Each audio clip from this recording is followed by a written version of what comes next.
Merci, Monsieur le Président. Je remercie beaucoup Pierre Regaldo Saint-Blanca et puis la Société archéologique de Bordeaux de me donner une nouvelle fois l'occasion de parler de ces chères maisons médiévales, mes maisons médiévales, comme je dis souvent, de façon un peu abusive, et celles de Saint-Émilion qui nous ont donné de si belles journées de travail.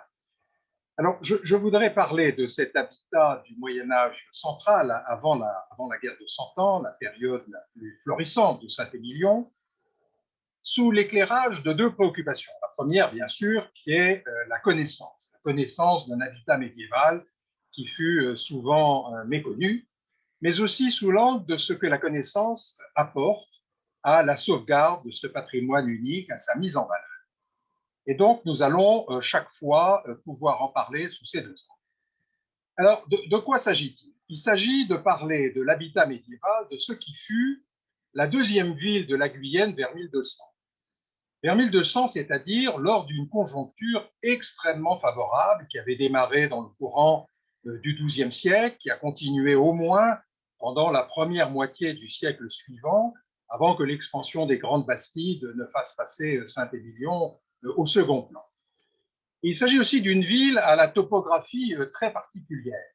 Vous voyez sur cette diapo deux couleurs qui montrent l'une sur le haut et sur les côtés ce qu'on appelle la ville haute, qui est la plus immédiatement visible quand on arrive avec sa ceinture entourée de fossés, et puis la ville basse, qui est d'une autre couleur ici, qui a été souvent méconnue, mais vous verrez que les recherches ont permis de voir qu'il y avait également là matière à étude. Enfin, il s'agit d'une ville qui est sous les projecteurs depuis relativement peu d'années.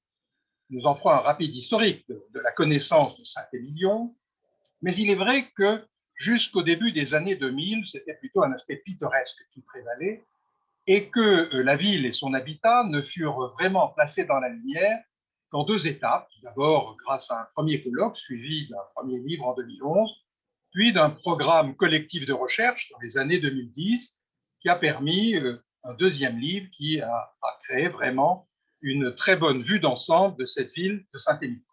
Alors, je vais traiter le sujet en trois temps. D'abord, une sorte d'historique et d'analyse méthodologique montrant quelles furent les étapes de cette découverte et quels furent les moyens de cette découverte. Puis nous verrons après comment comprendre cet habitant à travers deux prismes.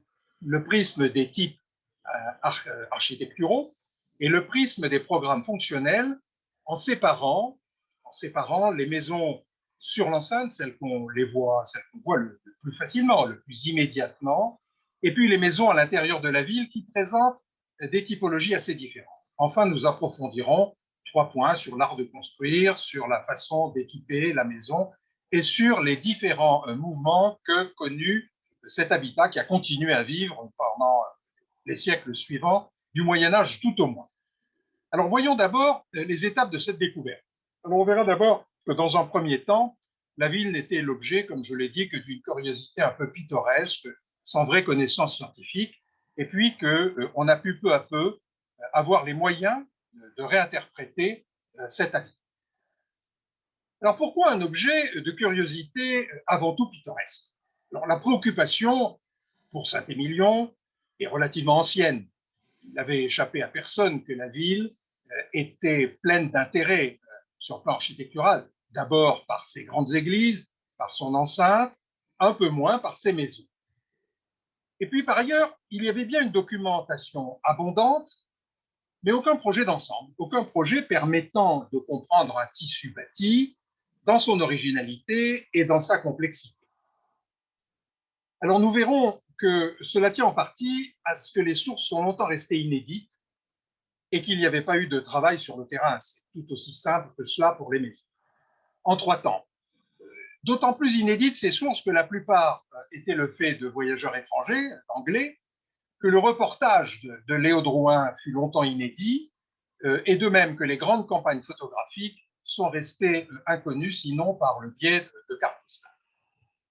Voyageurs anglais, ai-je dit. En effet, les premiers documents imprimés qui parlent de Saint-Émilion avec des documents traitant des maisons romanes notamment, sont le fait d'anglais comme Hudson Turner qui nous donne là la vision d'une belle fenêtre romane disparue, qui était sur la façade de la maison dite la Commanderie, façade qui a disparu, la façade détruite par une rue, le percement d'une rue, nous y reviendrons.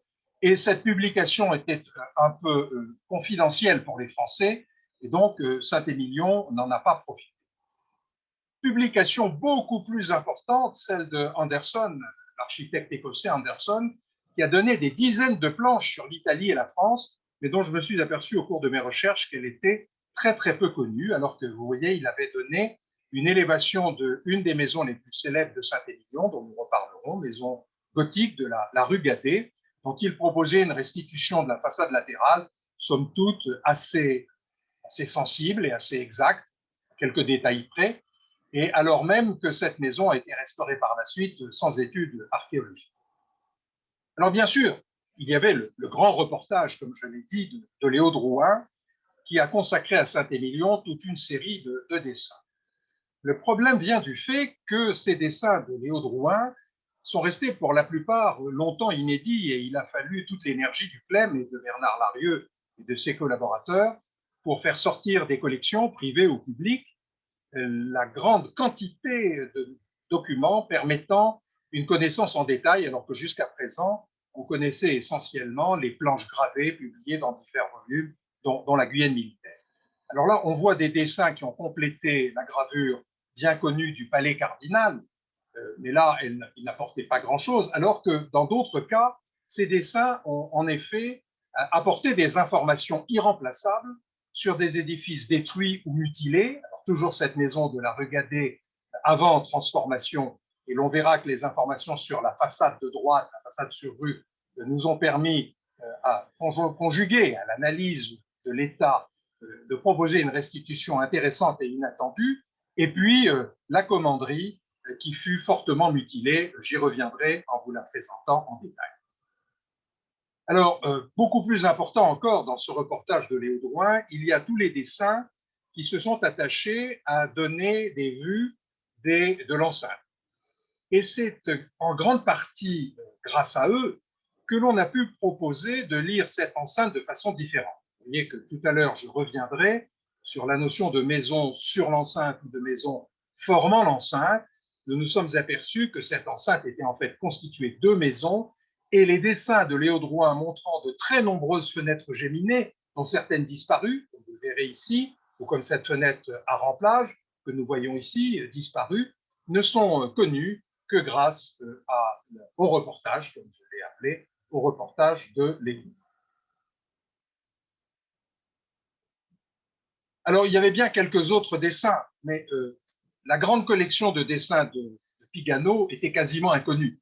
Alors, il documente cette grande collection documente des monuments dont j'ai déjà parlé, comme la commanderie, complétant les dessins de Drouin, et il y avait bien le baron de Marquessac qui avait publié aussi une autre vue de la commanderie, mais alors dans un ouvrage très général qui ne parlait pas spécifiquement de Saint-Émilion.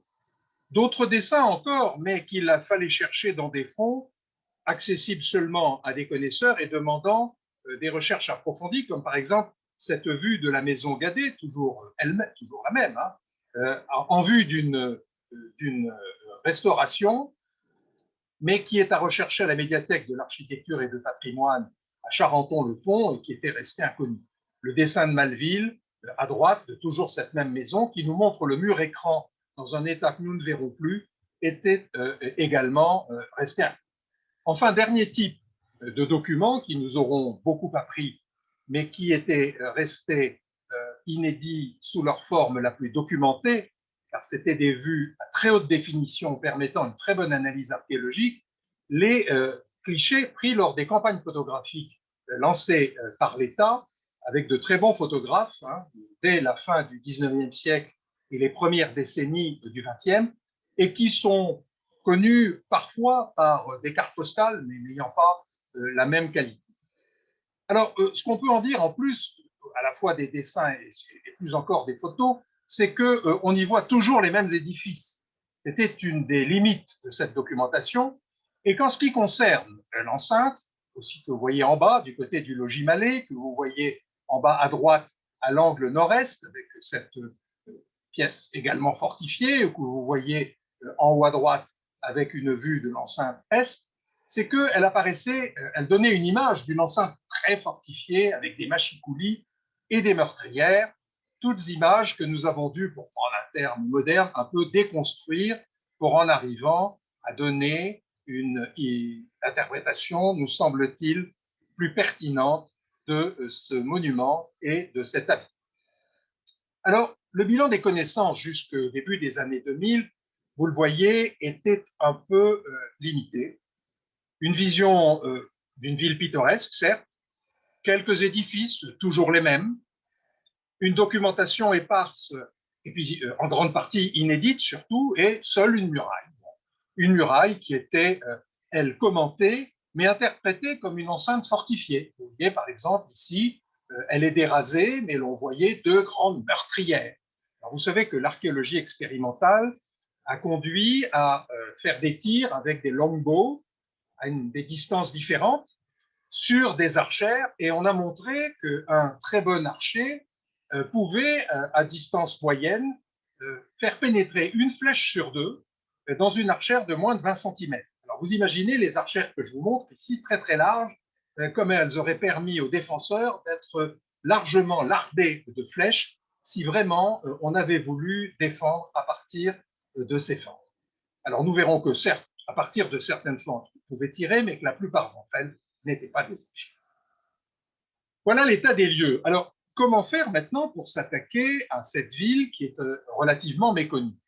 Alors, elle a profité du fait que le développement de l'étude de l'habitat médiéval en France, et spécifiquement de l'habitat des villes du Sud-Ouest, avait fourni des grilles d'analyse et des grilles d'interprétation, grilles seules disponibles en l'absence de sources écrites qui nous disent qui habite, qui a fait construire ces maisons. Et à Saint-Émilion, de fait, il n'y a quasiment aucune source nous permettant de comprendre, vers 1200, quel individu a pu faire bâtir ces maisons. On sait seulement, grâce à la charte donnée par Jean Santerre, qu'il y avait là des hommes de confiance, les meilleurs, l'élite de la ville, qui avaient la confiance du roi. Tout ceci ne nous dit pas quelles étaient leurs activités économiques et comment ils avaient acquis les moyens de faire construire ces maisons.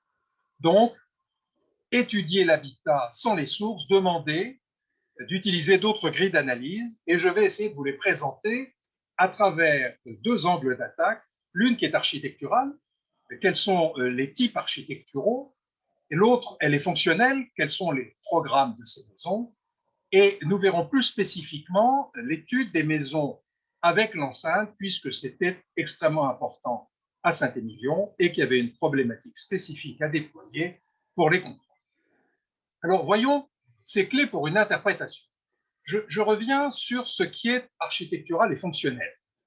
En effet, à partir de ces connaissances accumulées sur différentes villes, Périgueux, Cahors, Figeac, etc., on a pu proposer de lire de deux façons cette architecture pour ne pas se contenter de dire ah ben, il y a beaucoup de maisons, elles sont hautes, elles ont plusieurs étages, ou elles n'ont pas d'étage, ou elles sont larges, ou elles sont... tout ceci étant d'un intérêt assez limité. On a utilisé plutôt des types, c'est-à-dire une vision architecturale montrant que vous avez des maisons blocs, un seul volume, des maisons très hautes en forme de tour, ou des maisons importantes mais allongées en forme de salle, comme on le trouve souvent dans la campagne quand on appelle salle un bâtiment qui a une aula, effectivement, une grande salle à l'étage, et par métonymie, le fait de parler d'une salle a fait appeler salle des grands bâtiments rectangulaires. Puis des bâtiments plus complexes avec une salle et une tour accolées, enfin des ensembles à plusieurs ailes avec cour ou des ensembles avec ou sans cave, etc. Donc une vision architecturale permettant une typologie qui permet d'ordonner d'une première façon ces bâtiments. Et puis une vision qui est plus fonctionnelle, c'est-à-dire qui s'efforce de voir quelles furent les activités auxquelles devaient répondre ces maisons, activités de logement, certes, activités économiques, de stockage, de production, avec un mélange de ces activités, c'est la maison qu'on a appelée depuis longtemps maison polyvalente, ou avec peu d'activités, ou juste quelques activités domestiques, donc des dominantes résidentielles, des maisons qui sont avant tout des résidences, et d'autres fois des résidences à programme un peu mixte. Donc, on va passer au CRIB Saint-Émilion au travers de ces grilles. Mais pour que vous compreniez bien ce dont il s'agit, je vous montre d'abord quelques exemples tirés des villes qui entourent Saint-Émilion et de quelques autres villes choisies dans le sud-ouest, dans des endroits bien. Alors voyons donc cette grille de lecture architecturale et fonctionnelle. D'abord, les maisons polyvalentes. Les maisons qui à la fois abritent un logis et abritent des activités économiques. Activités économiques dont on voit qu'elles conduisent à avoir un lien avec la rue extrêmement important, c'est-à-dire qu'on ne se contente pas d'avoir, comme à Saint-Macaire, ici, une porte permettant de rentrer soit au rez-de-chaussée, soit directement à l'étage par un escalier, mais également des arcades. On évite le rez-de-chaussée. C'est ce que l'on voit également à Cordes. Vous voyez des séries de maisons qui évitent les rez-de-chaussée. On a donc là des maisons qui sont à la fois des lieux où l'on habite et des lieux où l'on va pouvoir exercer des activités. Alors on dit activité économique, mais c'est activité au sens très large. Vous savez qu'on a souvent fait appel à des représentations figurées, comme la fresque de Lorenzetti qui, dans le palais communal de Sienne, montre le bon gouvernement. Et l'on voit que l'arcade est en fait un lieu à tout faire, si je puis dire, où on vend, on produit, mais où il y a également des maîtres d'école qui officient ou des notaires qui tiennent boutique. Donc retenons que ce sont les lieux de l'activité économique. On n'habite généralement pas dans toutes ces maisons urbaines que nous allons voir au rez-de-chaussée. Ce n'est pas qu'il n'y ait pas eu des maisons où l'on habitait au rez-de-chaussée, c'est que celles qui subsistent la plupart du temps ne montrent pas de possibilité d'habiter au rez-de-chaussée. En revanche, les étages sont des logis. Celles-ci sont des maisons blocs, donc un seul volume, soit isolées, soit accolées en série, mitoyennes, donc avec un mur commun, ou séparées par des entremis. Donc vous voyez ici qu'il y a un passage entre les deux maisons. Vous voyez qu'à Cordes, il n'y en a pas, les maisons sont mises. Alors continuons notre typologie des maisons polyvalentes. Celles-ci sont des maisons blocs, mais vous voyez qu'elles ont des cornières. Donc il y a un avant-corps qui enjambe l'espace public, puisque sous le corps, sous l'avant-corps, c'est la rue qui passe. C'est donc un type particulier de maison polyvalente. On connaît peu de maisons qui soient purement résidentielles et comme ça enjambant l'espace public, mais ça n'a rien d'interdit. Bien sûr, j'en connais dans d'autres villes d'Italie, c'est plus fréquent. Donc voilà des maisons blocs isolées comme la maison du Prince Noir qui était séparée de la voisine par un entremis ou toutes contiguës comme à Saint-Macaire. Autre exemple, la tour. Alors la tour sous la forme de ce qu'on a appelé la maison tour. Vous voyez ici une des plus belles qui attend toujours une monographie avec quelques projets de la municipalité. J'espère qu'ils vont être repris parce qu'elle est connue depuis longtemps grâce à Léo Drouin, mais elle n'a toujours pas fait l'objet d'une monographie alors que c'est une des plus belles. Franchement, maison tour de France, très bien conservée, avec 4 étages habitables comme le montrent des organes comme les latrines que vous voyez ici, les nombreuses fenêtres géminées. À l'intérieur, vous verriez également cheminées, etc. Donc, maison en forme de tour. Et ce programme n'est pas réservé, donc vous le voyez, à l'Italie. Pendant longtemps, on n'a pas étudié les maisons tours en France, pensant que c'était réservé à San Gimignano ou à Volterra, alors qu'en fait, on cherche ce qu'on trouve. Il fallait les chercher avec un peu d'acuité du regard. On en voit d'ailleurs aisément à Condom, à la tour d'Aurignac, ou à Cahors, les deux fameuses maisons tours de la rue Sainte-Catherine, dont vous voyez l'opulence avec des grandes roses au-dessus des fenêtres géminées.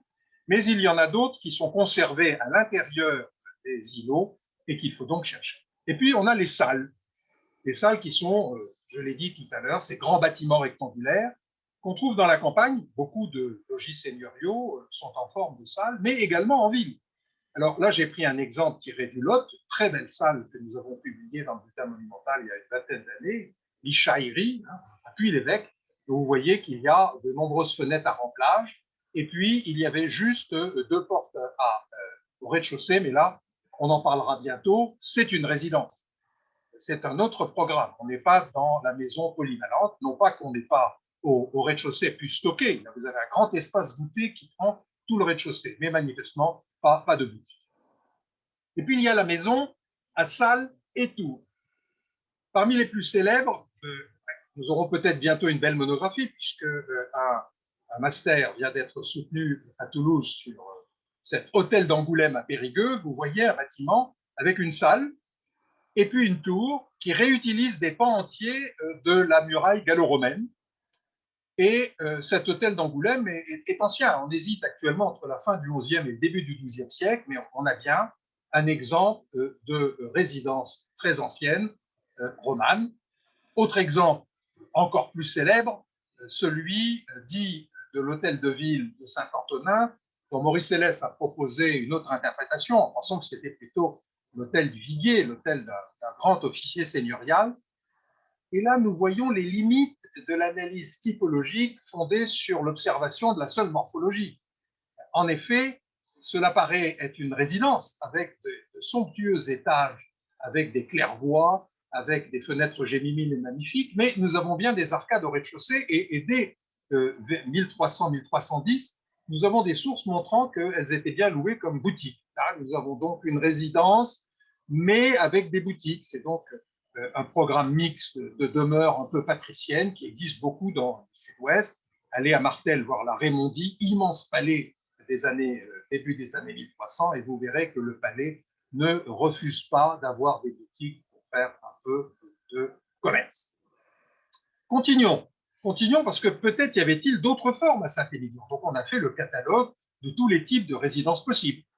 Alors là, c'est une maison à plusieurs ailes. Elle est moins maison bloc que maison à plusieurs ailes. Donc vous voyez la maison Seguin à l'Aréole qui a au moins 2 ailes et une cour intérieure. Je ne suis pas persuadé, au vu des vestiges que nous voyons plus au sud, par là, il n'y ait pas eu d'ailleurs d'autres ailes. Et vous voyez que c'était une maison à 2 étages avec des fenêtres absolument somptueuses, des fenêtres quadruples, qui attend toujours là aussi une belle monographie parce que l'étude de Drouin n'a pas pu en donner le dernier. Donc, des résidences, mais des résidences à plusieurs ailes. À plusieurs ailes et plusieurs cours. Donc, nous en avons notamment pas mal dans le Quercy, et Maurice Célès a pu donner cette vue d'une grande maison qui est à la fois avec corps de logis sur rue, corps de logis arrière, corps de logis latéral, tour à l'arrière et 2 cours.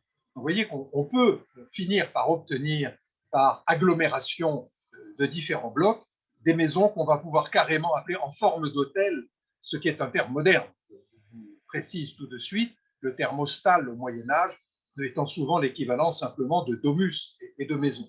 Nous le disons, nous, en forme d'hôtel pour caractériser un programme complexe qui renvoie à ce que sera plus tard l'hôtel bien connu de la Renaissance. En passant, j'égratine les amis qui s'occupent du bâtiment de la Renaissance et qui parlent toujours de pré-Renaissance quand quelque chose de bien existe au Moyen-Âge. Alors, les gens du Moyen-Âge ne faisaient pas du pré-Renaissance, ils construisaient des demeures complexes qui répondaient à leurs besoins.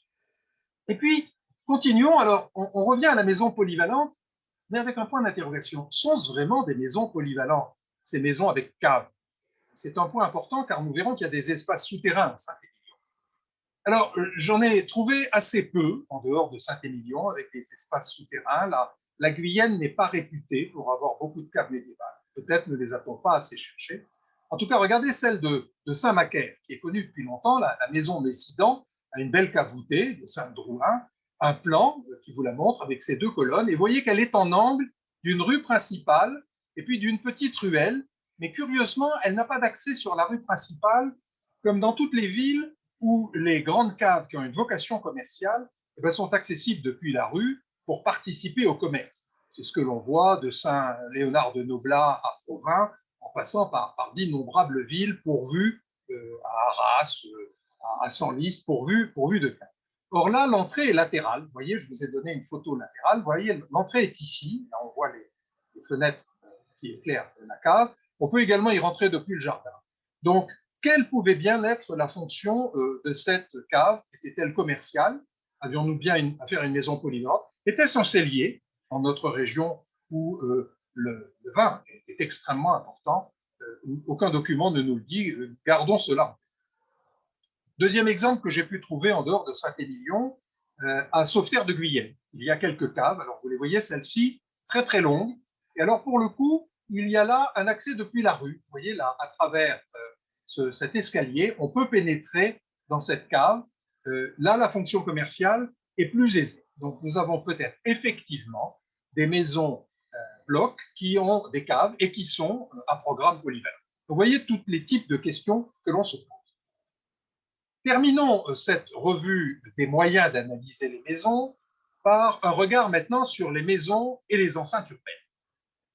Alors, c'est une vieille connaissance de tous les archéologues et les historiens de l'architecture que cette façon d'implanter des maisons sur l'enceinte. Je vous ai choisi deux exemples qui font appel à la muraille antique. À Périgueux, vous voyez que la porte médiévale, dont il reste des parties importantes, la porte de Mars, qui a fait l'objet il y a quelques années d'une belle étude archéologique, eh bien, avait été colonisée, et alors qu'il y avait ici le rentrant permettant d'accéder à l'intérieur, eh bien, on avait fermé par un mur en petit moellon et opus picatum, et on a pu reconstituer un gros bloc.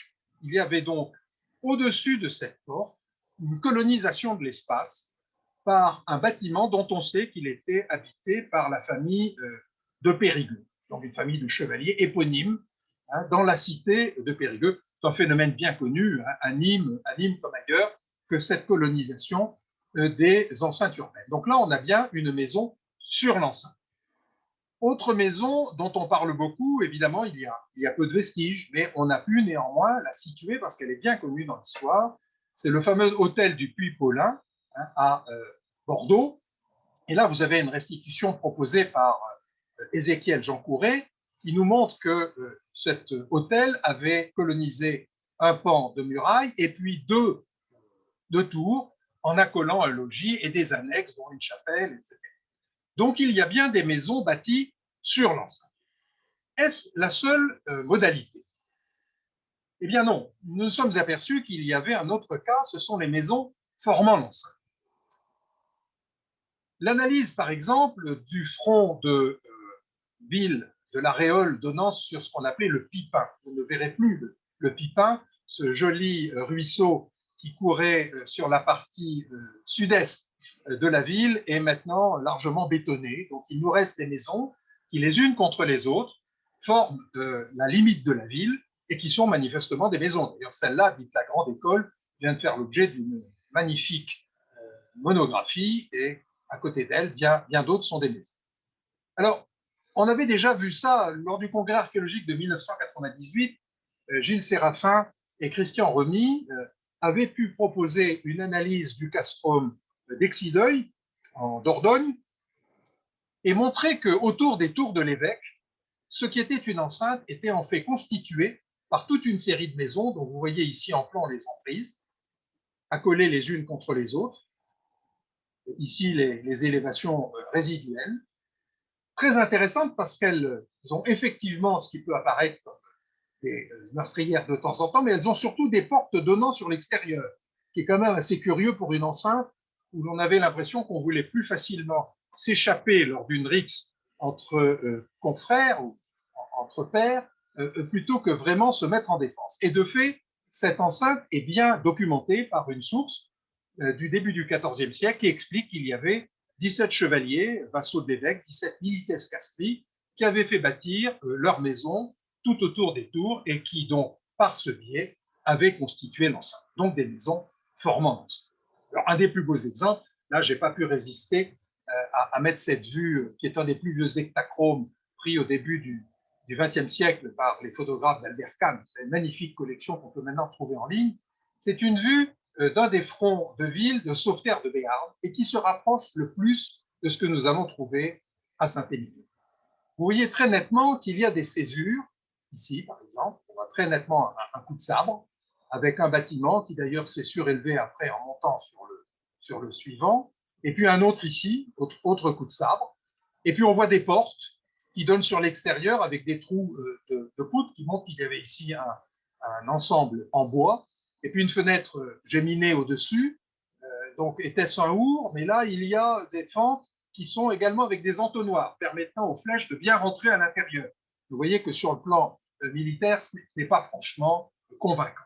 Et tous les autres bâtiments étaient du même type. Nous n'avons pas affaire à des archères, mais à des fentes, j'y reviendrai. Et effectivement, étudiant sommairement les bâtiments qui sont de l'autre côté, on s'aperçoit tout de suite que ce sont des maisons. Donc, ce sont bien des maisons qui forment l'enceinte. Voilà, nous avons, je crois, maintenant à notre disposition quelques grilles d'analyse qui vont nous permettre de nous attaquer, si je puis dire, à ce territoire très particulier qu'était Saint-Émilion et qu'est maintenant ce patrimoine.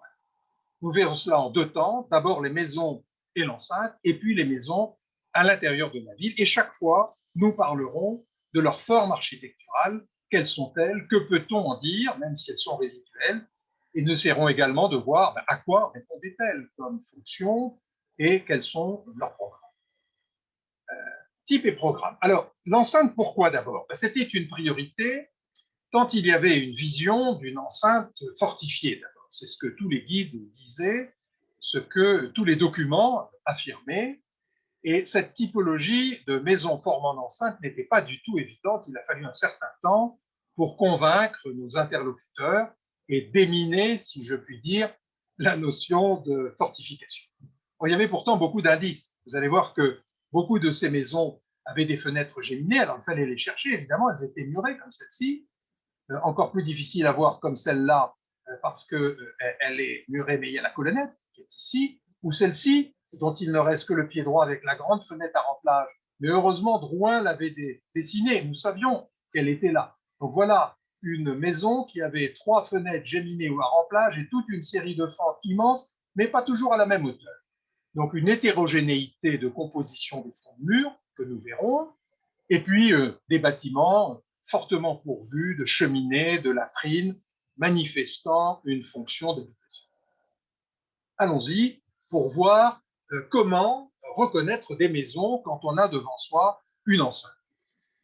Alors là, vous avez le front nord avec le fameux palais cardinal et puis le reste qui est plus résiduel, hein, jusqu'à l'angle. Eh bien, il faut regarder à la fois où sont les fenêtres, où sont ces fentes d'éclairage, puisque nous les baptisons fentes, et nous allons continuer à montrer que ce sont des fentes, et puis toutes les latrines qui montrent que l'on a cherché non pas simplement à avoir un lieu pour un poste de garde, comme on le voit sur les murailles de Carcassonne, mais vraiment à habiter, quand vous verrez comme elles sont multipliées. Alors ici, au Palais Cardinal, c'est incroyable, vous avez 3 latrines hein, pour un seul bâtiment. Et puis à l'intérieur, quand on regarde, il y a des planchers, nous montrons plusieurs niveaux qui correspondent aux cheminées et non pas à des chemins de ronde avec des dispositifs de défense. Il fallait montrer que l'enceinte donc était composée de maisons accolées, et ceci en restituant des emprises d'unités architecturales, d'unités différentes. Et vous voyez que souvent nous avions affaire à des espaces uniformes, comme celui que vous voyez en haut, mais dont fort heureusement nous avions des dessins, comme le dessin de Drouin qui est ici. Alors, l'analyse a pu montrer, et là je l'ai montré également avec des petits encadrés, que ce parti de construction qu'on a pu appeler contreforts plats, qui pour moi sont moins des contreforts qui raidissent vraiment une maçonnerie que des sortes de pilastres, enfin, ne rouvrons pas ce débat. En tout cas, ce caractère fort de la construction de l'enceinte de Saint-Émilion, qui rythmait toutes les élévations de façade, pouvait devenir un point d'appui pour reconstituer des unités architecturales. Et vous voyez qu'effectivement, si Drouin dessinait 5 contreforts, on pouvait en retrouver un qui avait quasiment disparu ici, mais le deuxième oui, le cinquième oui, et puis les bases de 2 autres qui nous permettaient donc d'affirmer qu'il y avait bien eu plusieurs corps de bâtiments et que nous allions tâcher de les distinguer. Je reviendrai sur la façon de les distinguer après en montrant le magnifique travail qu'a fait Agnès Marin en conjuguant les relevés pierre à pierre des murailles et l'analyse de toute la documentation photographique ancienne et des dessins. Mais revenons sur ces longues fentes. Je vous ai dit qu'elles me semblaient pas adaptées au travail du tir, elles sont trop larges. Ces maisons sont, avant de dire des maisons encore, ces façades sont extraordinairement ajourées. Regardez le revers du palais cardinal dessiné par David Souni. Vous voyez qu'il est à l'étage complètement ajouré de fenêtres géminées et de creux, parce qu'il y a aussi un affaiblissement de la muraille par tous les creux qui y sont, c'est-à-dire les loges de latrines, que vous voyez en noir, là, ici il y en a 4, plus les armoires murales, donc il n'y a plus que de minces cloisons, donc ce mur ne peut pas résister au moindre projectile. Et puis donc les aménagements résidentiels dont je parlais, cheminées, latrines, etc. Donc c'est particulièrement parlant pour ce mur du palais cardinal, et quand je vous parle d'affaiblissement, vous voyez ce qui reste comme mur un peu solide, parce qu'il y a en plus les escaliers intramuraux qui affaiblissent encore les contreforts, soi-disant faits pour conforter la muraille et qui en fait accueillent des escaliers. Nous n'avons donc pas affaire à un programme fortifié réel. Nous verrons pourtant qu'il y a eu une mise en défense ultérieure, nous en reparlons. Autre élément qui est une preuve à contrario que ces fentes n'étaient pas des meurtrières, c'est qu'on en trouve beaucoup à l'intérieur de la ville, dans des endroits où on n'a pas à se défendre, dans des ruelles où ça n'aurait pas de sens. Ainsi, vous avez par exemple dans cette impasse de la Groulette, vous avez toute une série de fenêtres qu'on voit mieux de l'intérieur, vous voyez ici l'intérieur, que de l'extérieur, toujours aussi évasées pour laisser rentrer la lumière et non pas les flèches. Donc de la même façon que les contreforts plats sont des marqueurs d'un vocabulaire architectural local, de la même façon, ces longues fentes sont des marqueurs d'un vocabulaire architectural typique du XIIe siècle et du début du XIIIe siècle. On le trouvera beaucoup moins au siècle suivant. Vocabulaire local, mais qui émigre jusqu'en Périgord. Nous avons dans des endroits comme Berbivière, par exemple, petit castrum extrêmement intéressant, toute une enceinte formée d'une dizaine de maisons autour du château avec les mêmes fentes d'éclairage. À l'intérieur de la ville, ai-je dit, voilà une maison dont nous avons souvent reparlé, la maison de la 5 rue Gadet, qui est également bordée ici par l'escalette, une escalette, c'est-à-dire une petite ruelle, et vous voyez encadrer les longues fentes d'éclairage que vous voyez à l'intérieur, qui sont beaucoup trop haut percées pour qu'on puisse tirer. Là, nous avons sous la porte 3 mètres de haut, elle commence donc à 2 mètres 20. Il est absolument impossible de tirer par là, à moins, bien sûr, de mettre des escabeaux, mais de toute façon, ça n'a pas de sens pour tirer sur une escalette extrêmement étroite. Voilà, alors, hétérogénéité, maintenant que je pense que nous sommes convaincus que toutes ces fentes étaient faites pour donner de l'éclairage et non pas spécifiquement pour tirer. Reconstitution donc de fronts, d'enceintes, constituées de maisons. Et le travail qui a été fait sur l'enceinte occidentale est particulièrement probant. Il y avait beaucoup de possibilités de le faire grâce à tous les dessins, vous voyez ici, de Drouin, à des vues anciennes, avant écroulement également, avec un relevé sérieux qui a été fait avec des vues photogrammétriques, puis de nouveau un travail de dessin vérifié sur le terrain, un travail bénédictin, si je puis dire, fait par notre bénédictine bien connue, Agnès Marin, et qui a permis donc de proposer cette restitution d'une série de maisons dont vous voyez qu'elles ont des hauteurs et des largeurs variables, des fenêtres très diverses, fenêtres géminées, fenêtres à baie-simple, des rythmes de contrefort plat également très variables, etc., etc.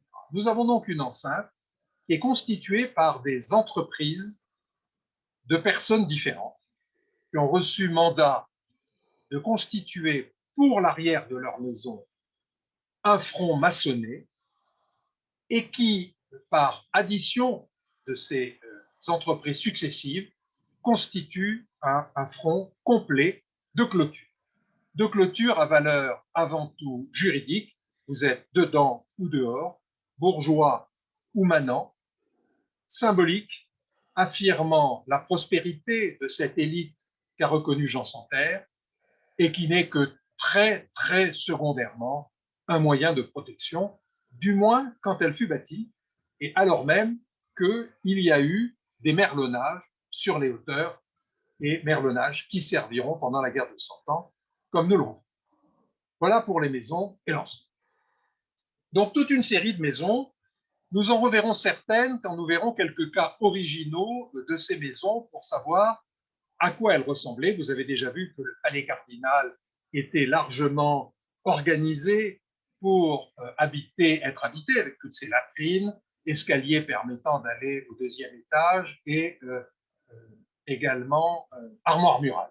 Mais nous en montrerons une autre. Alors, on va voir plusieurs types de maisons à l'intérieur de la ville. Bon, une seule maison tour. En revanche, beaucoup de maisons polyvalentes qu'on va appeler classiques, plutôt sous la forme de vestiges que de maisons complètes, parce qu'il y avait beaucoup de ruines, et puis quelques cas très originaux. Alors commençons par cette seule maison tour. Alors vous en voyez le volume à droite, pris d'un peu haut, c'est une des meilleures façons de le voir parce que depuis la rue, on le voit beaucoup moins bien. Alors cette maison a malheureusement, je l'avais évoqué en introduction en parlant de la tour dite de la commanderie, qui n'est pas plus une commanderie qu'autre chose, on ne sait absolument pas qui l'a fait bâtir. C'est un de ces noms d'usage qu'on a bien aimé donner lorsque l'on a découvert cet habitat. C'est le temple, la synagogue, la commanderie. Bien.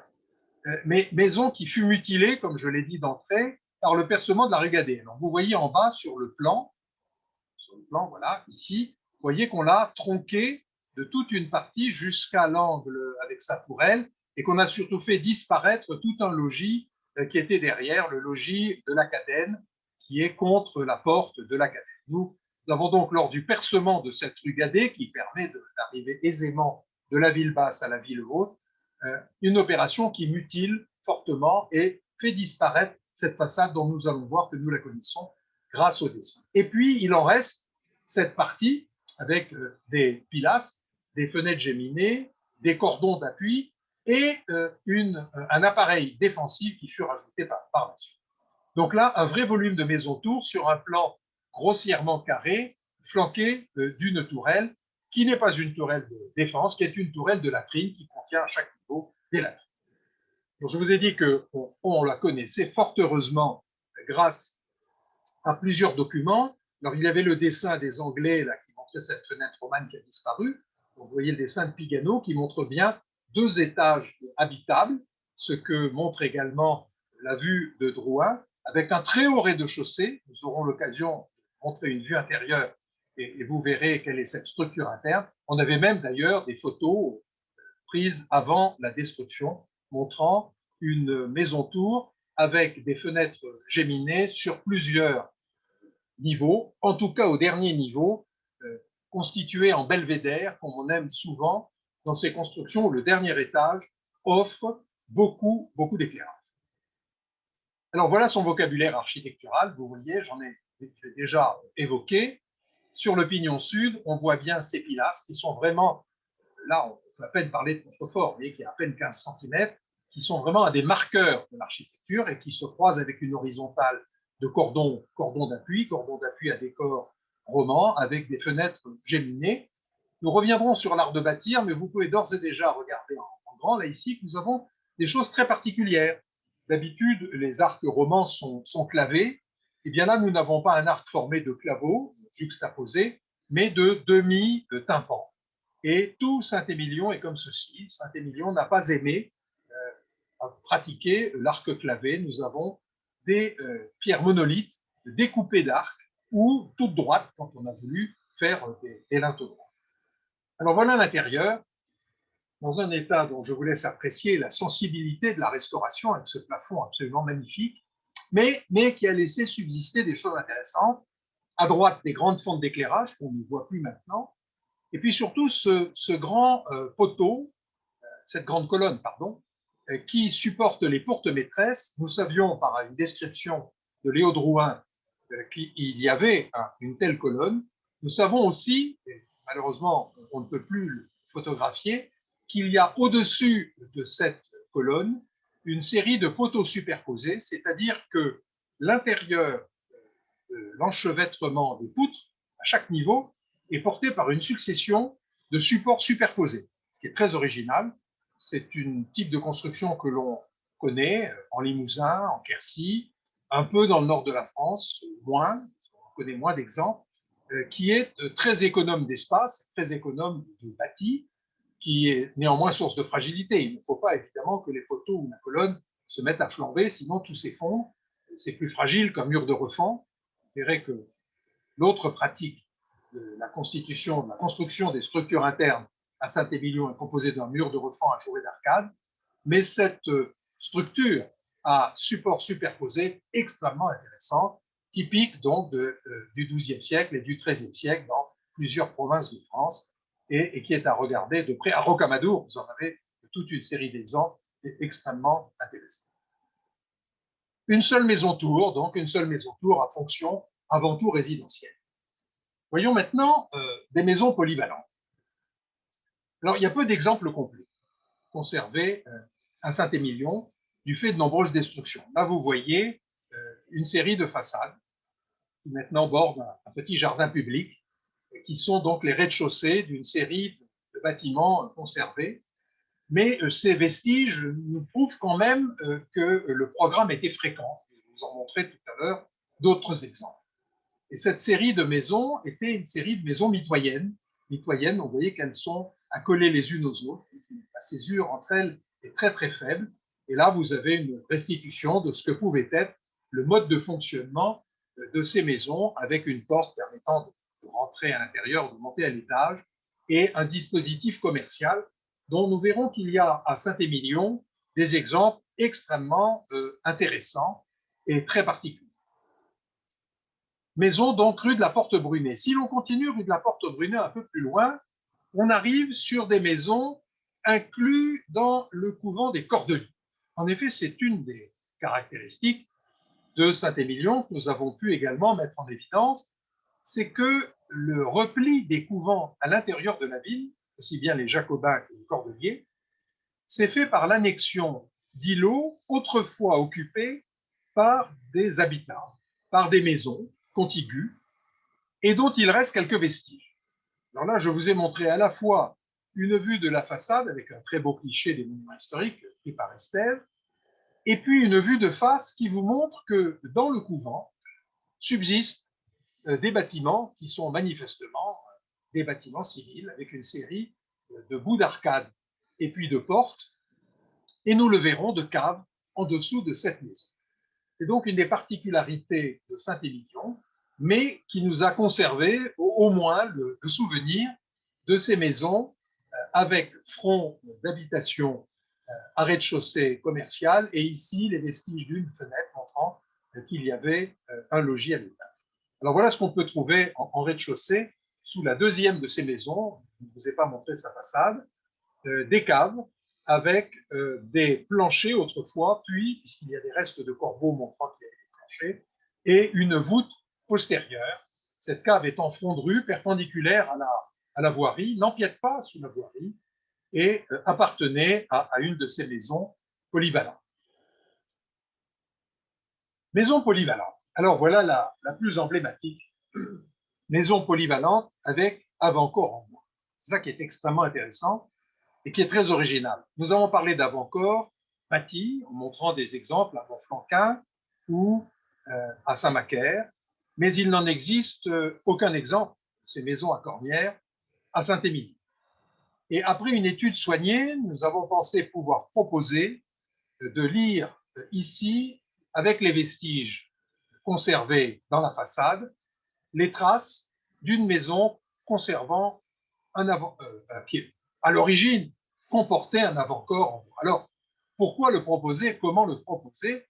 Eh bien, c'est que tout simplement, vous aviez toute une série de portes donnant dans le vide, ce qui est déjà curieux, qui montre qu'elles donnaient probablement sur un bâti en bois, mais ce bâti pouvait être, après tout, une simple coursière, pouvait être un bâtiment, une galerie, un balcon. Mais il y avait également des niches d'éclairage, montrant qu'il était beaucoup plus probable, dans ce cas-là, que l'on avait un bâti fermé, que l'on voulait pouvoir éclairer à certains moments, et que l'on avait donc carrément un avant-corps en bois, en encorbellement, protégé, à partir de ce larmier ici, par un avant-toit. Et donc, il a fallu débattre assez longuement pour savoir si nous avions simplement un ouvrage suspendu en encorbellement ou un avant-corps en bois. Il a été proposé cet avant-corps en bois sur pilier, vu l'importance des corbeaux et puis de ces dispositifs d'habitation. En voilà une restitution proposée qui vous montre avec les fenêtres géminées. Là sont simplement à l'imitation de ce que vous voyez ici. Les fenêtres en bois à colonnettes ou géminées conservées en France sont rarissimes. Rarissimes, on en connaît deux exemples en Bourgogne. Il y en avait un très bel exemple de fenêtre du début du XIIIe siècle à Blel, en Haute-Loire, malheureusement détruit. Il y en a eu néanmoins beaucoup plus, comme nous le montrent les exemples conservés en Grande-Bretagne. Donc, il n'est pas absurde d'avoir mis ici, avec des petits meneaux en bois, des planches découpées de trilomes. Allez voir la halle de Grenade en Haute-Garonne et vous verrez suspendu dans la charpente de la halle la maison de ville à fenêtres géminées romanes. Donc, les planches découpées sont en plein cintre avec des petits chapiteaux romans. Ça a été daté par dendrochronologie des années 1270, donc un roman tardif. Mais nous avons ces exemples de fenêtres géminées en bois, ce qui a autorisé cette restitution. Ce qu'il faut retenir, c'est que c'était une maison polyvalente avec un avant-corps en bois.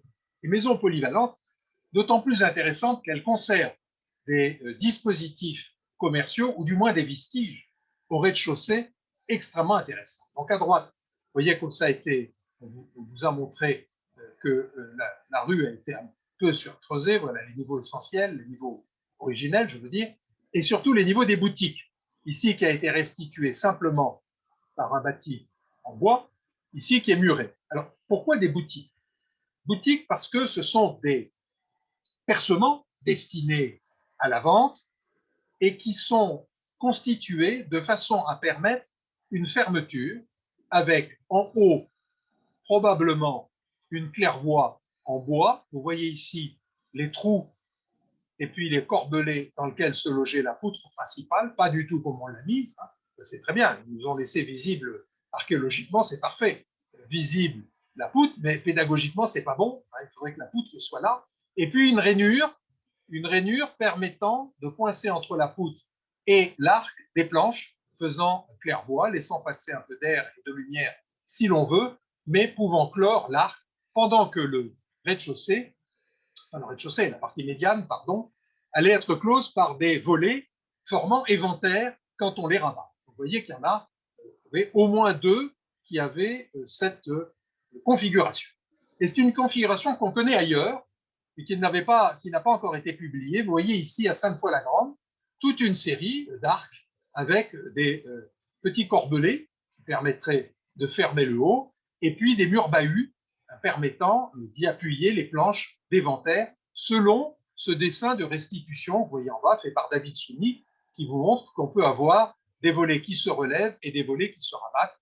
Tout dispositif qu'on a rarement pu mettre en valeur parce que souvent les dispositifs étant en bois, tout a disparu, mais qu'on a trouvé également à Cluny dans une maison romane avec tous les dispositifs permettant de montrer même les feuillures dans les montants des pieds droits, permettant de montrer qu'on rabattait les éventaires contre les pieds droits. Voilà donc des preuves que là, nous avons bien affaire à des maisons polyvalentes. Hein. Vous voyez, avec des fenêtres géminées à l'étage, des cheminées, des latrines, et puis des dispositifs de commerce dans les rez-de-chaussée, et pas seulement à Saint-Émilion. Vous voyez qu'on en trouve à Sainte-Foy-la-Grande et ailleurs.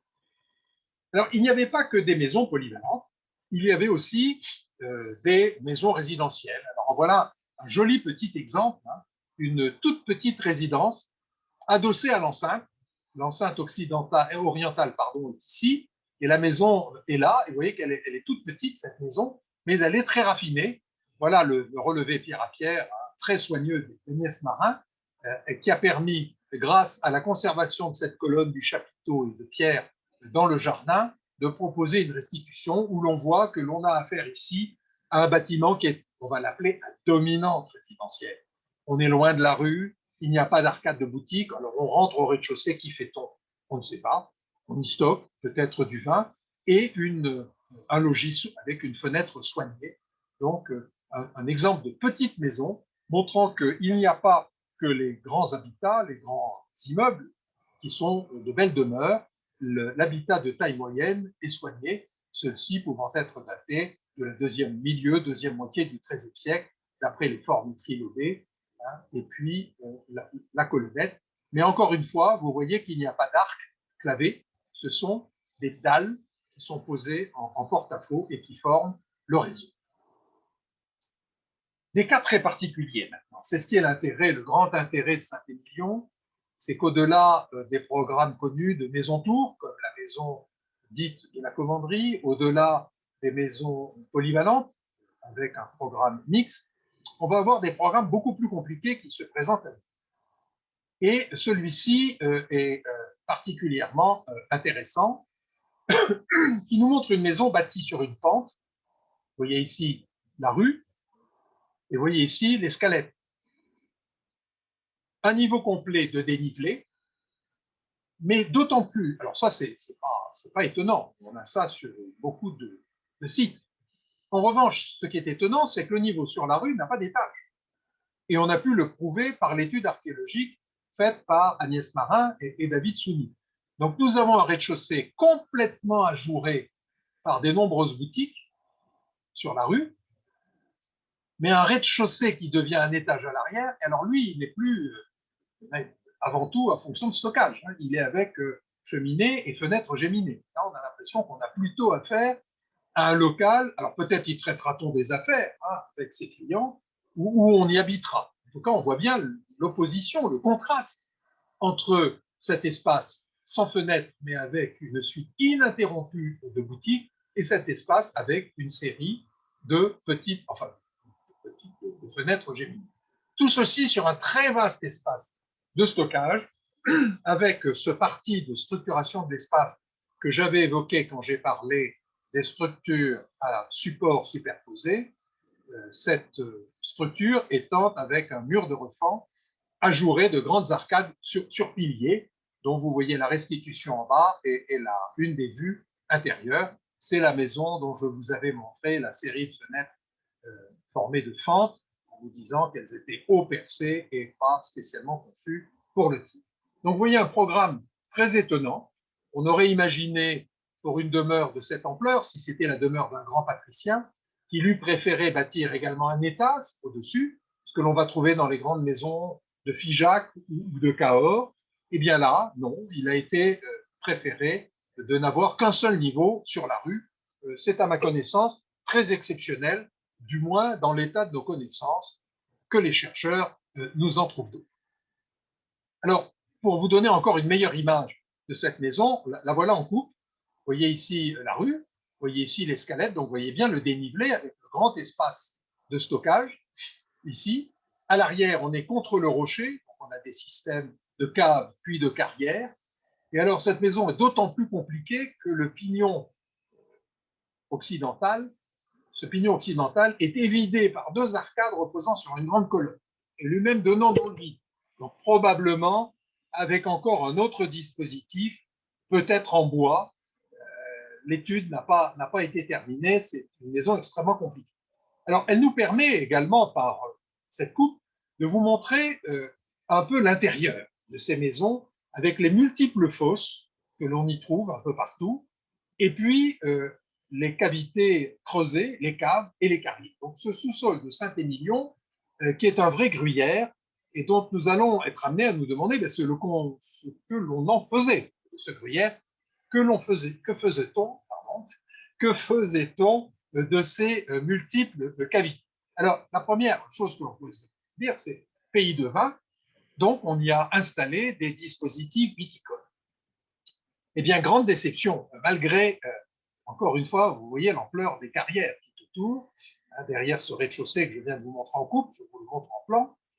Eh bien, grande déception, pas plus là que dans la maison de la rue Gadet dans laquelle ont été pratiquées des fouilles, pas plus là qu'ailleurs, on a trouvé de dispositifs de presse, de pressoirs, de fouloirs. D'ailleurs, lors du colloque organisé par Bastien Lefebvre il y a 2 ans à Toulouse sur la maison et le vin, le bilan qui a été fait a montré qu'il était extrêmement rare de trouver dans les maisons à l'intérieur des villes de tels dispositifs. J'ai pu en présenter un dans une maison du Haut-Poitou où effectivement il y a en place toute une série de presses et de fouloirs datant du XVe siècle, en tout cas rien du XIIe siècle, alors même que Bastien Lefebvre a fouillé à Moissac un petit territoire où il a pu trouver un pressoir en ville, mais qui ne semble pas être dans une maison. En tout cas, c'était une première, comme le pressoir fouillé sur les quais de Bordeaux, montrant également qu'on a pu parfois presser en ville, mais Sandrine Lavaux et d'autres auteurs nous montrent qu'on a très souvent pressé à l'extérieur de la ville, puis amené en ville le raisin pour finir la vinification. Il n'est pas dans mon propos de traiter tout le sujet, donc déception. On y a peut-être stocké du vin, fait commerce du vin, qu'on me le montre, toutes ces pichets qui ont été retrouvés en fouille, regardez, on a débité du vin, mais peu probablement fait pratiquer la production en majeure partie, malgré toutes ces productions. Demeure complexe, cas particulier. Là, je vais vous parler d'une maison de l'intérieur de la ville, rue Gadet, dont vous voyez les plans montrant qu'il y a toute une série d'unités accolées les unes aux autres. Il y a probablement une unité là, puis une unité ici qui s'est déployée ensuite à l'arrière, et puis de cette unité, on passe dans l'unité à côté, unité pour ne pas dire maison, dans un premier temps, on ne sait pas à quoi on a affaire. En tout cas, complexité de l'analyse archéologique, alors que de l'extérieur, on voit une façade qui nous semble abîmée, mais qu'on peut restituer grâce à différents vestiges. Là, il y avait bien une porte, deux fenêtres géminées, on a des éléments ici, et on a donc probablement ici une arcade d'une boutique, on ne sait pas, mais probablement une maison de type polyvalent. Donc voilà cette maison restituée depuis l'intérieur, c'est cette unité-là. Ça se complique parce que cette unité-là, eh ben, elle a à des moments fonctionné avec celle-ci. Vous allez voir que, vu de l'autre côté, c'était beaucoup plus complexe. En effet, ce que l'on a derrière cette unité qui se présente ici, c'est un mur comme celle-là, comme celui-là, pardon, avec des grandes portes de facture plutôt romane, avec des armoires murales un peu partout, puis des tas d'autres portes, des restes de cheminées, des niches murales partout. Donc un très grand bâtiment, avec notamment ici au centre, entre deux corps, un sur rue et un rue à l'arrière, un volume extrêmement grand, mais peu éclairé. Enclavé, donc entre deux bâtiments à l'avant et à l'arrière, et sur le côté. Donc il nous manque un côté, il était peut-être éclairé par l'autre côté, et puis des seconds jours.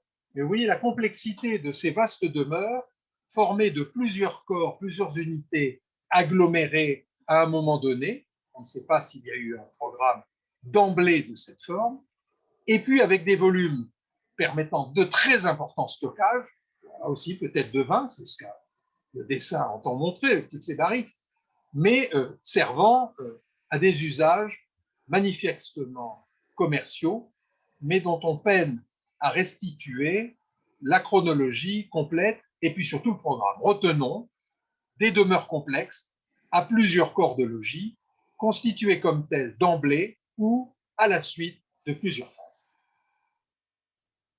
Nous allons revenir sur un cas particulier, très particulier, je vous l'avais promis en vous parlant de demeure un peu bizarre dans sa structure, et celle-ci n'est pas à l'intérieur, elle est sur l'enceinte. Alors de l'extérieur, on voit cette chose un peu affreuse. Bon, elle a été restaurée, c'est un peu moins affreux, mais c'est quand même éventré par une immense baie ici. Alors qu'en voilà la vue donnée par le camarade de Drouin, et elle était un peu moins détruite à ce moment-là. On sait qu'il y avait fenêtres géminées, il y avait une porte, etc., ce qui a permis d'en proposer une restitution. En revanche, l'intérieur est conservé. Et là, ça a été extrêmement intéressant de voir deux immenses arcades reposant cette fois-ci non pas sur un pilier massif, mais sur une colonne assez mince. Vous en voyez ici le chapiteau. Alors comme il y a un plancher, on est obligé de juxtaposer deux photos. Et vous voyez le bas ici. Alors le bas, juché sur un socle. On s'est longtemps demandé ce que c'était que ces colonnes suspendues, car on en trouve à d'autres endroits. Parfois, on n'a qu'un bout de colonne suspendu comme ceci, qui nous prouve qu'il y a eu un espace avec soit des voûtes, soit des planchers, et qu'il a été transformé. Ben, vous avez un recreusement. Je vais revenir sur ce phénomène de creusement qui ici est sur près de 2 mètres de haut, par la suite pour vous montrer comment ont vécu ces maisons et leur enceinte et les fossés. Mais vous voyez ici donc un dispositif qui était formé également par des arcs diaphragmes reposant sur une colonne. Alors voilà ce qui a été proposé comme restitution. Donc grâce à Drouin, on a la porte et la fenêtre géminée, et puis on a le pignon qui est conservé à l'étage. Et alors là, ça nous montre de nouveau un programme bizarre, c'est-à-dire qu'on a un vaste espace ouvert grâce à ces arcades sur colonnes permettant un stockage important, avec plus qu'une poterne, une grosse porte extérieure, donc peut-être effectivement y amenait-on du vin, c'est ce qui est le plus probable comme commerce, une grande salle à l'étage, et quid, quoi d'autre? Et une grande salle de plein pied. Donc nous nous trouvons non pas avec un système à rez-de-chaussée utilitaire, puis étage d'habitation, mais un grand volume donnant sur une rue secondaire, d'une maison sur l'enceinte avec fenêtre géminée, mais sur laquelle il manque une partie du logis. Donc on ne peut pas actuellement répondre au programme complet de cette maison. Vous voyez la complexité de l'analyse. On s'est proposé une typologie. Maison formant l'enceinte, maison à 2 niveaux, avec salle basse, mur intérieur évidé d'arcades, grande salle à l'étage, et puis c'est tout ce que l'on peut pour l'instant en dire. Mais l'accumulation de ce type d'analyse permet, quand on étudie d'autres sites, d'autres villes, de proposer peu à peu d'autres interprétations. C'est ce qui a permis d'avancer à Saint-Émilion grâce aux études faites ailleurs. Espérons que cela sera le cas à l'avenir. Je vais terminer en proposant 3 petits approfondissements un peu plus rapides et pour montrant que l'étude a permis de donner maintenant d'autres outils de lecture pour les études futures. D'abord, une typologie. On a pu avancer grâce à des typologies de forme architecturale. Eh bien, quand on n'a pas de datation absolue donnée par des moyens archéométriques, c'est-à-dire de la dendrochronologie, pour l'instant à Saint-Émilion, elle n'a permis de dater que des structures en bois du XVe siècle. On cherche toujours des structures antérieures, XIIIe, XIVe. On n'a pas de source, on n'a pas de datation des bâtiments, nous n'avons pas encore de datation de mortier. Là, on se rabat donc sur l'étude des formes et la typologie des sources, des percements s'ajoute, vous le verrez, à d'autres typologies, comme par exemple l'absence ici de coup-siège. C'est donc un marqueur. Quand on n'a pas de coup-siège à l'intérieur, de petits sièges, on est en phase de fenêtre de type Roma. Vous voyez, type Roma veut dire fenêtre géminée ou fenêtre simple, mais toujours à linteau, et jamais d'arc clavé. Typologie des fenêtres gothiques. Alors, cette fois-ci, toujours pas d'arc clavé, mais parfois des fenêtres géminées à arc, le plus souvent des fenêtres à réseau. Là, on est bien maintenant au XIVe siècle. Les courts-sièges sont arrivés, donc on a une typologie qui s'affine pour nous permettre, avec d'autres éléments, de dater. D'autres éléments, eh bien, c'est l'analyse des formes du décor, mais aussi le calibrage des appareils. Le travail qui a été fait par David Soumi et Agnès Marin a permis de montrer qu'il y a une évolution au cours des siècles. Ça ne donne pas évidemment une datation fine. Il faut l'ajouter à tous les autres éléments datants pour avoir une grille de critères qui permettent peu à peu d'affiner la chronologie. Et ce fut un travail remarquable et très précieux. Voilà pour ce qui est de la datation. Alors maintenant, des équipements pour un art de vivre. Nous avons déjà évoqué une partie du sous-sol de Saint-Émilion. Et là, vous avez une cartographie de toutes les parties cylindriques ou coniques qui ont été repérées. Alors en bleu, on les baptisera plutôt fosses, en rouge, plutôt silos. C'est une cartographie qui montre l'intensité de l'aménagement de cavités, de petites cavités, ce ne sont pas de grandes caves, en tout cas de cavités utilitaires, parfois recoupées par les carrières. On voit dans certains bâtiments où les carrières se sont beaucoup développées dans le sous-sol, toute une série de ces cavités ovoïdes, coniques ou trapézoïdales qui sont coupées. Alors, elles étaient connues depuis longtemps. Voilà, par exemple, un dessin de Pigano qui vous montre bien une de ces petites cavités en cloche avec un orifice qui semble reprendre un modèle que nous connaissons très bien ailleurs, creusé dans la glaise, qui sont des silos permettant, dans un milieu anaérobie, de garder notamment du grain à l'abri des rongeurs comme des champignons. Et il est probable donc que toute une série, effectivement, de ces cavités de Saint-Émilion, liées à des habitats, soient destinées à garder les récoltes pour les mettre à l'abri. Mais il y a également d'autres cavités, et là, la recherche qui a été menée a été beaucoup plus novatrice. C'est celle qui a pu montrer que toute une partie de ces fosses, appelées fosses dépotoirs, fosses puisards, plus profondes que les silos, 4 à 6 mètres de profondeur, plutôt de forme pyramidale, comme vous montre celle-ci, qui a été fouillée par Agnès Marin et des collaborateurs, de forme donc trapézoïdale, pyramidale, pardon, étaient différentes et elles ont pu montrer, vu leur emplacement, qu'elles étaient destinées à être des puisards pour récolter soit de l'eau de pluie, soit les effluents des latrines. Et là, vous voyez une petite maison romane de la rue Gadet, avec son dispositif peut-être commercial, mais donnant sur une ruelle, qui était pourvue de 2 de ces fosses, dont celle-ci a été fouillée et a livré beaucoup de pichets. C'est les pichets que je vous ai montrés, pichets montrant effectivement on consommait du vin, mais qu'on ne pratiquait pas la vinification, en tout cas à l'intérieur des maisons.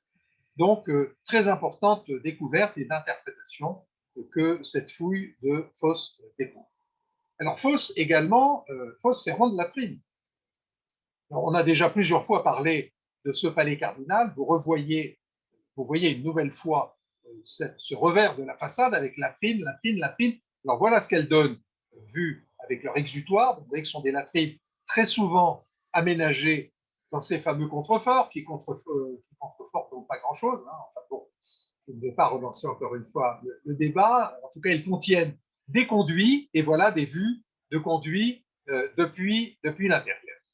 Donc ça, c'est une des originalités de Saint-Émilion, car il n'est pas fréquent de trouver beaucoup de latrines conservées, les latrines étant soit échappement libre avec des logettes qui permettent de rejeter les effluents à l'extérieur, soit avec des fosses internes qu'il faut vider, soit avec des conduits donnant sur des canalisations, comme à Saint-Antonin-le-Global. Il semble qu'à Saint-Émilion, on ait préféré, car c'était le plus commode, des fosses, mais ces fosses ont été souvent recoupées, comme celle-ci, et nous allons voir pourquoi. Eh bien, c'est que ces bâtiments, cet habitat a vécu. Cet habitat a vécu et l'état que nous voyons actuellement de ces fossés est le résultat de recreusements successifs. Et il a pu être montré que les fossés, en fait, étaient très peu profonds, ce qui va de nouveau à l'encontre d'une vision d'une ville avant tout, d'une ville forte. En tout cas, lorsque l'on a créé les maisons et les premiers fossés. En effet, ces fosses de latrines n'étaient pas faites pour être vues. Ça ne convient pas. On espérait que des fosses, des effluents partiraient peu à peu à l'intérieur du substrat. Et là, vous voyez sur le front ouest de l'enceinte une magnifique coupe. Hein, le fossé a été très profondément recreusé, de 4 à 5 mètres, par rapport à ce qui avait été prévu à l'extérieur. Il n'y a pas pu avoir de datation très précise disant eh bien, on a recreusé déjà dès le XIIIe siècle, dès le XIVe siècle. En tout cas, il y a une très nette perception que ce fut postérieur. Hein. Deux, une autre perception, c'est que les premiers recreusements ne sont pas corrélés à des carrières donnant à l'extérieur. Donc ça, c'est une étude qu'il faudrait continuer. La plupart des carrières donnant à l'extérieur semblant être avec des frontailles des temps modernes. Je ne vais pas plus loin. Cette chronologie du recreusement ou du surcreusement des fossés est un sujet qui n'est pas encore clos. Et puis, je vous l'ai dit, ce n'était pas une enceinte, mais c'est devenu une enceinte. Et David Souni, notamment, s'est beaucoup attaché à montrer qu'on a pu équiper plusieurs de ces bâtiments avec des avant-corps en bois, pour l'essentiel, dans d'autres cas avec machicoulis, en plusieurs périodes. Les merlonnages qui avaient existé au début ont été développés avec mise en place d'un chemin de ronde intérieur ou avec des hourds et des percements d'archères étant de vraies archères. Alors à droite en bas, vous avez là la surélévation d'une maison avec son merlonnage originel et les trous permettant de rétablir un hourd. Un hourd, y compris, donc là on ne sait pas quelles étaient les fenêtres d'origine, il y en avait probablement assez peu, en revanche là il y en avait beaucoup. Un hourd possible également sur ce palais cardinal, conçu comme un palais, mais devant lequel on a pu mettre en place un hourd pour se défendre dès la reprise des hostilités de la première et plus vraisemblablement de la deuxième guerre de Cent Ans, donc une mise en défense postérieure. Donc effectivement, ce qui n'était pas d'abord une enceinte fortifiée l'est devenu au cours du temps. J'ai été long, j'ai peut-être un peu abusé de votre temps, donc nous allons conclure. Nous allons conclure en rappelant d'abord le succès extraordinaire de cette étude. Nous avons à Saint-Émilion, pour une ville qui n'était pas d'abord connue pour son habitat, maintenant un corpus exceptionnel de 115 unités architecturales, pour ne pas dire maisons, puisque certaines unités peuvent être agglomérées pour former des maisons complexes. Ceci étant le résultat, je le répète, de plusieurs années d'un travail continu. On ne peut pas étudier un habitat, qu'il soit médiéval ou plus contemporain, sans qu'il y ait d'équipes destinées à un suivi permanent des travaux, quels qu'ils soient, travaux de voirie, travaux d'aménagement, restauration légère ou lourde, sans qu'il y ait également dans cette équipe des personnes capables de faire une étude des bâtiments sous l'angle architectural avec des méthodes archéologiques de tout genre, intensives, extensives, selon les possibilités. Un travail continu. Ce travail a d'ailleurs ici porté ses fruits également en ville basse, car si l'on connaissait quelques maisons en ville haute et puis des maisons sur l'enceinte et dans cette rue, ici, presque toutes les maisons découvertes l'ont été grâce à de nouvelles investigations, dont des fouilles qui ont porté des fruits remarquables pour montrer la complexité de sous-sol, y compris dans la ville basse. La ville basse qui est un conservatoire, comme certains fronts d'enceinte, je pense notamment à ce front-là qui a été très peu touché, conservatoire, et je crois que les fouilles du Logis Mallet, qui vont être probablement bientôt publiées, le montreront, un conservatoire des traces anciennes de logis nombreux, et donc ce corpus est-il largement incomplet. La surveillance, je le rappelle, est donc complètement nécessaire. Une reprise du secteur sauvegardé est en cours. Espérons que nous aurons à Saint-Émilion, après la prise de conscience qui a été faite, nous aurons la possibilité d'avoir ces processus mis en place avec un domaine de recherche très particulier. J'ai évoqué la dendrochronologie, les charpentes et les planchers, car nous manquons encore actuellement beaucoup de données. Et puis, rêvons. Il faudrait étendre ce qui a été fait à Saint-Émilion à d'autres villes, et il y a beaucoup de candidates. Je pense en premier lieu, pour une meilleure connaissance et une meilleure sauvegarde, à des cibles prioritaires comme l'Aréole, Saint-Macaire, Sainte-Foy, qui ont des corpus médiévaux déjà repérés extrêmement nombreux, mais quasiment pas étudiés.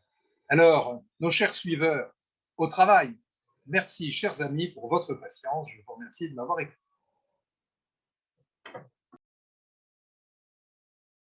David Souni a levé la main. David. Oui, bonsoir à tous. Bonsoir Pierre Garrigou, ça fait plaisir de vous retrouver. Et puis Pierre Regaldo, merci pour l'organisation. Et oui, ce que je voulais dire, c'est qu'on a eu la démonstration ce soir, c'est que grâce au regard de Pierre Garrigou, Grandchamp, tout le travail qu'on a pu mener en équipe sur Saint-Émilion a pris une envergure bien différente. Là, cette mise en contraste et ces longues soirées de discussion avec Pierre là, au fil de nos recherches, non seulement ça a été très formateur, c'était un plaisir de travailler, d'apprendre à ses côtés, mais en même temps, ça permet de faire connaître Saint-Émilion et puis de partager beaucoup d'interrogations qu'on a avec l'originalité d'un certain nombre de types et de programmes, justement. Alors, on espère que maintenant, les publications passées et à venir permettront de pouvoir faire des ponts et amener des éléments de compréhension sur certaines de nos interrogations. On a, avec ce qu'on a pu mettre en évidence, là, ces systèmes de fosses qui présagent une pensée urbaine de Saint-Émilion, là, au moment où la ville en était à ses balbutiements. C'est quelque chose qui, à notre connaissance, semble assez novateur. Faut dire que du fait du déclin de Saint-Émilion pendant la période moderne, on a une ville qui a été complètement grignotée par les carrières, par en dessous. Là, Pierre l'a montré à plusieurs reprises là, dans les plans qu'il a présentés. Et on a eu un cas assez unique, cette possibilité de pouvoir étudier cette ville de Saint-Émilion par en dessous, par le sous-sol. Du coup, c'est des questions qui pourraient probablement être traitées aujourd'hui dans d'autres villes médiévales et voir si on trouverait ce type d'aménagement depuis les catacombes ou les carrières de certaines villes, je pense dans le nord ou dans l'est de la France. Donc, il y a tout un champ d'études qui a été ouvert et Pierre en a été l'un des précurseurs. C'est lui, sur ce colloque de 2008, là, qui avait montré l'intérêt d'en faire ses études. Et on a fait un beau travail collectif, mais il y a encore beaucoup à faire. Donc, merci Pierre, et puis à très bientôt pour partager d'autres recherches et d'autres découvertes.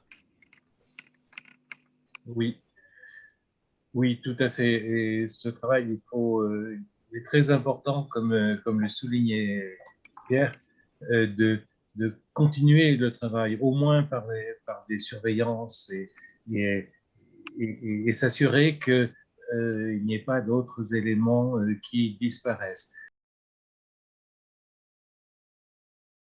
Je pourrais peut-être poser une question, Denis Boulanger. Je me posais la question du recreusement qui a été observé.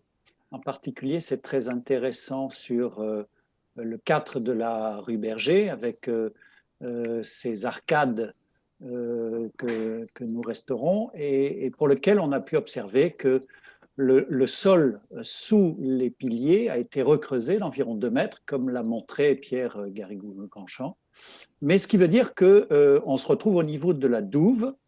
Donc, est-ce que la douve a été recreusée? Est-ce qu'il a été recreusé l'intérieur de la maison pour se retrouver au niveau de la douve? Lequel a été recreusé le premier? Enfin, ça pose des tas de questions. Il n'y a peut-être pas de réponse, mais en tout cas, c'est très interrogatif. Je crois que vous avez tout à fait raison, cher monsieur, de poser la totalité des questions. C'est-à-dire qu'on ne sait pas encore très bien dans quel ordre se sont passés tous ces processus.